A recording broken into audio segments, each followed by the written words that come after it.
Merhaba arkadaşlar, nasılsınız? Umarım iyisinizdir. Bugünkü konumuz Neandertaller hakkında olacak ve olası bir kavgada kimin kazanacağını anlatacağım. O zaman hadi başlayalım.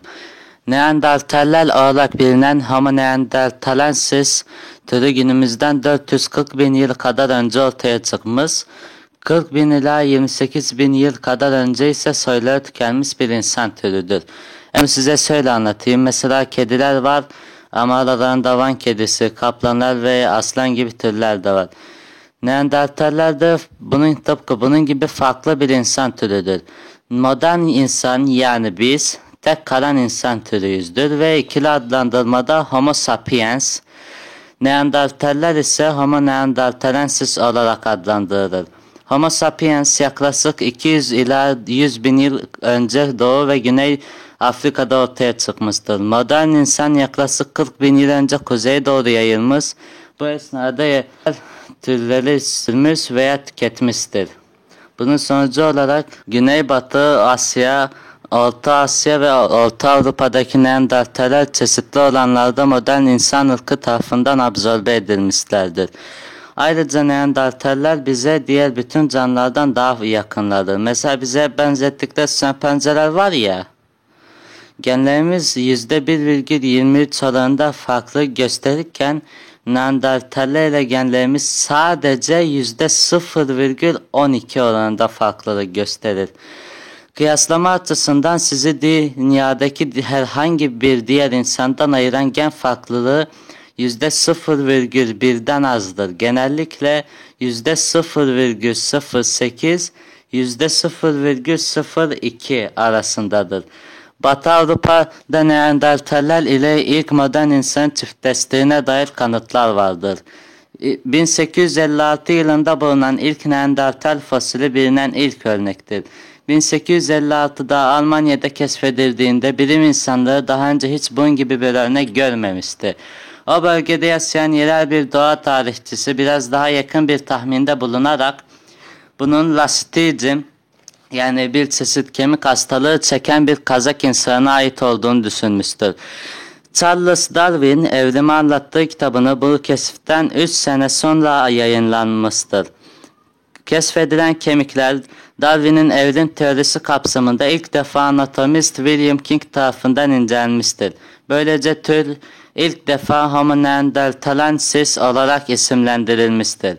Daha sonra William King bunun sonucunda gaza gelip o an gelen gazla bu insanın tarih öncesi hatalar ile bizim aramızdaki ara türün fosili olduğunu söylemiş. Tabii ki bu evrimci bilim insanları tarafından bile çürütülmüştür. Neandertallerin ayrı bir insan türü olduğu konusunda bu tanımlamadan birkaç 10 yıl sonrasına kadar şüpheler vardı. Neandertallerin aslında akromegali yani devlik veya artrit hastası olan insanlara ait olduğu iddia ediliyordu. Sans eseri bu iskelet gerçekten de artrit hastası bir bireye aitti ve tartışmaları daha da alevlendirdi. Fakat sonradan çıkarılan toplam 400'den fazla ayrı bireye ait binlerce kemik Neandertallerin hepsinin artritli veya akromegali olamayacağını ispatladı ve ayrı bir tür oldukları garantilendi. Neandertallerin bizden en büyük farkları daha güçlü ve dayanıklı olmalarıydı. Bizden yaklaşık olarak 2-3 kat daha güçlüydüler. En sıradanları bile şimdiki vücut geliştirmecileri gibiydi. Kolları ise bizden biraz daha kısaydı ve bu onlara büyük dezavantaj sağlıyordu. Bu yüzden Neandertal fosillerinde hayvanlar tarafından olduğu sanılan birçok yara bulunur. Büyük burunlu, iri vücutlu, büyük kafalı insanlardır. Her ne kadar geri zekalı düşünsek de onları aslında gayet zekilerdir. Mızrak üretirler, yemek yapar, ateş evcilleştirir ve kendi icat etmiş oldukları yapıştırıcılar kullanırlardı. Beslenme şekillerine gelirsek ise Afrika gibi tropik iklimlerde bol bitki çeşitliliği nedeniyle bitkiyle beslenmelerine karşın daha soğuk iklime sahip bölgelerde ise kış mevsiminde bitki çeşitliliğinin az olması nedeniyle et gibi yiyecekleri tükettiği anlaşılmaktadır. Neandertallerin usta avcıları sayesinde Kış mevsiminde o mevsime uygun hayvanları, yani kışın rengeyi ve yazın alageyi gibi hayvanları avladıklarına dair kanıtlar bulunmaktadır. Avlarının genellikle keskin mızraklar ile avlarlardı ve bu mızraklar kollarının kısalığından ötürü fırlatmak değil, saplamak için kullanılıyordu. Ayrıca Cebeli Tarık sahil bölgesinde yaşayan Neandertal'in fok, yunus balığı ve balık gibi deniz hayvanlarını avladıklarına dair kanıtlar da bulunmaktadır. Yani Neandertaller de tıpkı bizim gibi yaşadıkları bölgede bulunan canlılardan besleniyordu. Ayrıca Neandertal'in analizleri bilim insanları tarafından ortalama bir Neandertal'in beslenmesinin ve çoksa etten oluştuğu göstermektedir. Bilim insanları ayrıca Azidisler kanıtlarında nişasta tanecini tespit etmişlerdir. Bu durum Neandertal'in bitki yediğine dair en net kanıtlardan bir tanesidir. Ayrıca Neandertallerin tıpkı bizim gibi bir dini inanışları vardı.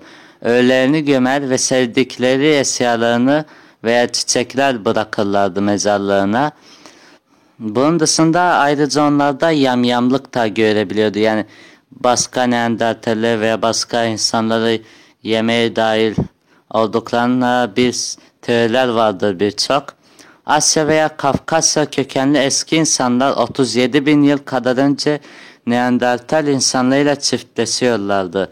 Atalarımız Neandertallerle çiftleşmesi her ne kadar kötü gibi gözükse de aslında bu hiç de kötü bir şey değildi. Tam tersine. Bugün hayattaysak belki hayatta kalmamızın sebebi onların Neandertallerle çiftleşmesi olabilir. Çünkü bunun sonucunda Neandertallerden çaldığımız genler Epstein-Barr gibi ölümcül virüslerle mücadele edebilmemizi sağlamaktadır. Bu virüs çeşitli kanserlerin görülme sıklığıyla da ilişkilendirilmiştir. Dolayısıyla bugün hayatta olmasının sebeplerinden biri de bu olabilir. Bu arada Jurassic Park'taki dinozorların geri getirdiği gibi Neandertalleri de geri getirmek, bu şekilde Neandertallerin farklı düşünme kabiliyetlerinden yararlanmak ve kanser gibi hastalıkların risklerini azaltmak amaçlanıyor. Harvard Tıp Okulu'ndan George Church, eğer ki istekli bir kadın bulunacak olursa antik DNA'yı kullanarak bir insan kadınının rahminde bir Neandertal bebeği klonlayabileceğini söylüyor. Bu süreç birçok ülke sınırlarında yasal ve sadece fosillerden alınan DNA kalıntılarını klonlamasını içeriyor. Dolayısıyla doğrudan etik bir sorun taşımadığı düşünülüyor. Profesör Church uzun yıllardır farklı fosillerden biriktirdiği genlerin DNA'larını alarak bunları yapabileceğini düşünüyor. Bunları insan kök hücreleriyle insan dişinin rahminde bir araya getirerek bir fetis oluşturabileceğini söylüyor. Church'un konu hakkındaki yorumları, her tür memeliyi klonlayabiliyoruz. Bir insanı da klonlayabilmemiz en az bu memeliler kadar mümkün. O zaman neden yapmıyoruz diye soruyor ve ekliyor. Neandertaller bizden farklı düşünüyor olabilirler. Beyin hacimleri bizden daha fazlaydı. Bizden daha zeki bile olabilirler. Eğer ki küresel bir hastalıktan kurtulmak ya da gezegenden kaçıp gitmek gerekiyorsa farklı düşünce tipinin bize çok faydalı olabileceğini düşünüyorum. Öyle ki onlar belki de yeni bir Neandertal insan kültürü meydana getirip politik bir güç haline bile gelebilirler. Buradaki asılma çeşitliliği arttırmaktır. Eğer toplum için kötü bir şey varsa o da düşük çeşitliliktir. Church daha eski insan türlerini veya Jurassic Park'ın konusu olan dinozorları yerden getirmeyi olanaksız görüyor. Çünkü antik DNA'nın ömrü en fazla 1 milyon yıl geriye gidiyor. Daha fazla olmuyor. Ve şimdi gel gelelim nasıl soyları kurudu bu Neandertallerin madem bu kadar güçlülerdi. Aslında bunun hakkında net bir şey söylemek mümkün değil.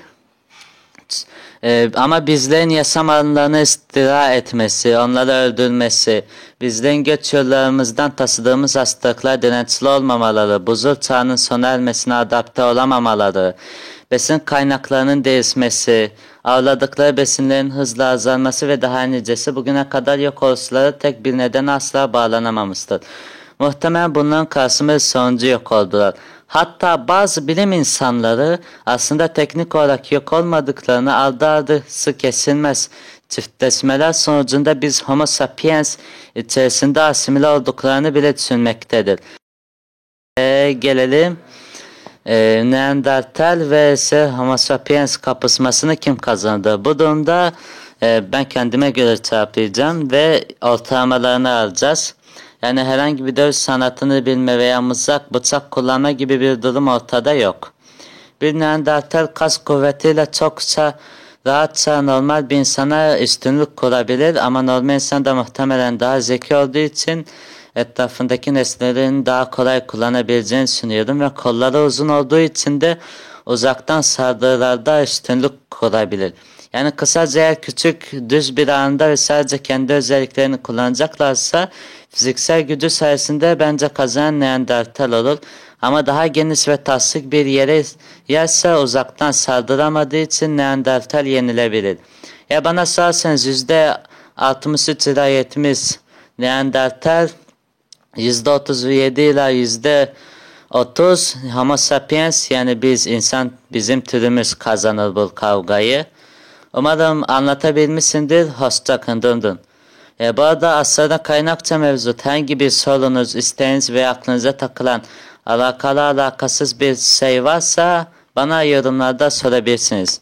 Sonrakine kadar hoşça kalın, iyi günler.